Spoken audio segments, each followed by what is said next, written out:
দর্শক, এবারে চামড়া সংগ্রহ ও সংরক্ষণের বিষয়ে জানাতে ঢাকার সাভারে চামড়া শিল্পনগরী থেকে যুক্ত হবেন সহকর্মী রায়্যান বিন আমিন এবং চট্টগ্রাম থেকে যুক্ত হবেন সহকর্মী প্রণবেশ চক্রবর্তী সহ। শুরুতে যাচ্ছি রায়্যানের কাছে।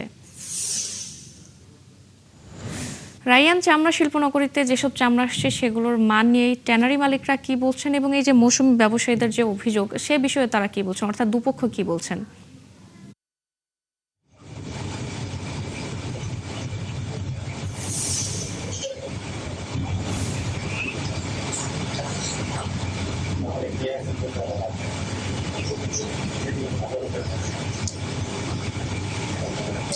ফারজানা, চামড়া সংরক্ষণ হচ্ছে এখন যে চামড়াগুলো আসছে, ব্যবসায়ীরা বলছেন 25 থেকে 30% চামড়া আসলে কোনো কাজে লাগাতে পারবেন না।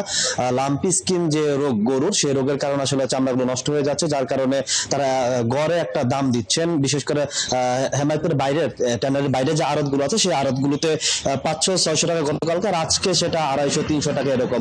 সবচেয়ে বড় যে বিষয়, ঢাকার বাইরে থেকে কিন্তু এবার আমরা দেখছি চামড়া আসছে, যদিও 10 দিনের মধ্যে কিন্তু কোনো চামড়া আসার কথা না, কিন্তু তারপর আমরা সিলেট, ব্রাহ্মণবাড়িয়া এবং মুন্সিগঞ্জ বা গাজীপুর সব জায়গা থেকে চামড়া কিন্তু এই ট্যানারিতে আসছে, যার কারণে কিন্তু ট্যানারির যে প্রাথমিক যে সক্ষমতা, সেই সক্ষমতা কিন্তু ছাড়িয়ে গেছে। এবং এখনো পর্যন্ত অনেককে আমরা দেখতে পাচ্ছি যে চামড়া নিয়ে ঘুরছেন বিভিন্ন ট্যানারিতে, কিন্তু মালিকরা আসলে নিতে এখন অনেকটাই নারাজ। এই একটা সংকটে পড়েছেন যারা ব্যবসায়ী আছেন, সেই ব্যবসায়ীরা, এবং এই কারণে কিন্তু দামও আস্তে আস্তে কমে যাচ্ছে, সময়ের সাথে সাথে চামড়াগুলো পচন ঘটছে।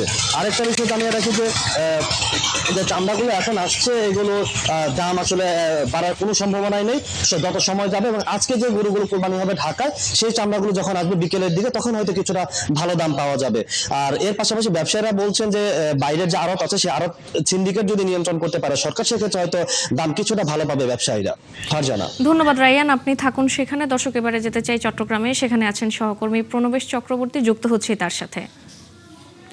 প্রণবেশ, কেমন দামে আড়তদাররা চামড়া কিনছেন মৌসুমী ব্যবসায়ীদের কাছ থেকে, এবং এই চামড়ার দাম নিয়ে মৌসুমী ব্যবসায়ীদের কোনো অভিযোগ আছে কিনা? পাশাপাশি জানাবেন যে চামড়ার মান নিয়ে সেখানকার আড়তদাররা কি বলছেন।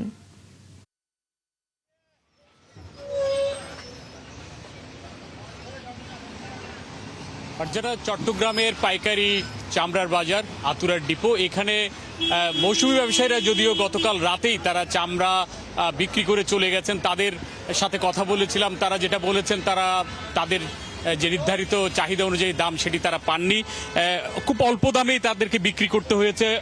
কিছু চামড়া আমরা দেখেছি নাজিরহাট থেকে প্রায় 2 ট্রাক ভর্তি চামড়া তারা ফেলে রেখে চলে গেছে। সেখানে প্রায় 1500-র মতো চামড়া ছিল। এর বাইরেও কয়েকটি জায়গায় হাজারখানেক চামড়া তারা ফেলে চলে গেছে।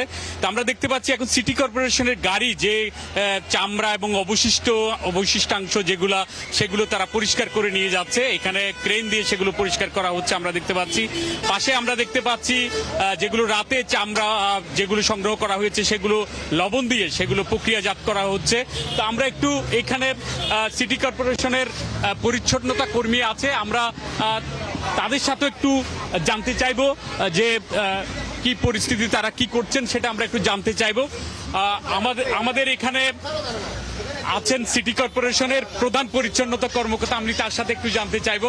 আপনি একটু যদি বলেন যে এখানে আমরা দেখলাম যে যদিও গতবার কিংবা তার আগের বারের মতো চামড়া এখানে পড়েনি, তারপরে কিছু চামড়া ফেলে গেছে, তো একটু যদি বলতেন সেগুলো নিয়ে আপনারা কিভাবে পরিষ্কার পরিচ্ছন্নতা কাজ করতেন।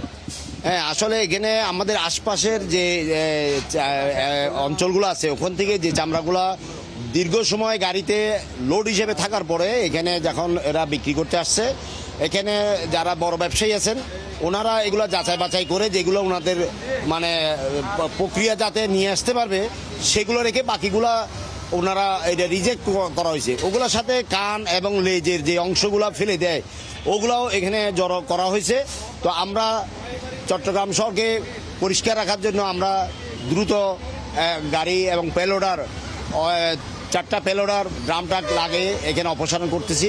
তবে গতবারের থেকে এবার অনেক কম নষ্ট হয়েছে চামড়া।